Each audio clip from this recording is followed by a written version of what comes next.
బుధవారం రోజు చేయకూడని పనులు. వారంలో ఒక్కో రోజుని, ఒక్కో దేవుడికి అంకితం చేయడం, మన పురాణాలలో చెప్పబడింది.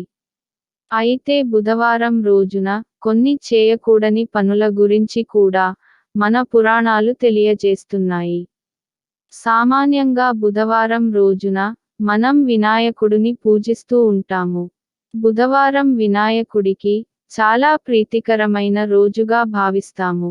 ఒక్కో వారానికి ఒక్కొక్క గ్రహం అధిపతిగా ఉంటారు. అలాగే బుధవారానికి బుధుడు గ్రహం అధిపతి. బుధవారం రోజున చేయకూడని పనులు గురించి, మనం ఈ వీడియోలో తెలుసుకుందాము.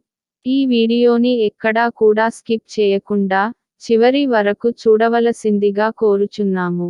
బుధవారం రోజున వినాయకుడిని పూజించడం వల్ల, మన జాతకంలో ఉన్న బుధ గ్రహం అనేది బలపడుతుంది. బుధవారం రోజున, పాలను మరిగించకూడదు. జుట్టుకు సంబంధించిన, ఎటువంటి వస్తువులను కూడా, బుధవారం రోజున కొనకూడదు. బుధవారం రోజున ఎవరైనా ట్రాన్స్జెండర్ కనిపిస్తే, వారికి తప్పకుండా తమకు ఉన్నంతలో డబ్బు సహాయం చేయాలి. బుధవారం రోజున, కొత్త బూట్లను మరియు కొత్త దుస్తులను ధరించకూడదు.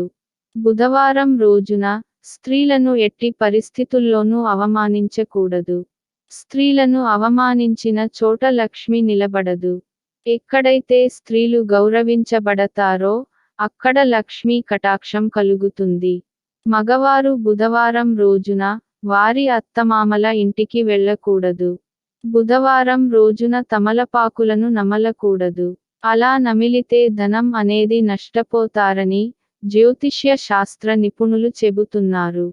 బుధవారం రోజున వినాయకుడిని పూజించడం వలన, బుధ గ్రహం వలన ఏదైనా గ్రహదోషం ఉంటే, వినాయకుడి దయవలన అవి తొలగిపోతాయి. బుధవారం రోజున ఎవరికి అప్పు ఇవ్వకూడదు. బుధవారం రోజున భార్యాభర్తలు, నలుపు రంగు దుస్తులను ధరించకూడదు. మన జాతకంలో బుధ గ్రహం కనుక మంచిగా ఉంటే, మనకు ఆనందానికి ఇబ్బంది ఉండదు ఎందుకంటే బుధ గ్రహం అనేది ఆనందానికి సంబంధించినది. బుధ గ్రహం కనుక నీచ స్థానంలో ఉంటే, వారు బుధవారం రోజున తప్పకుండా పైన చెప్పిన పనులను చేయకూడదు.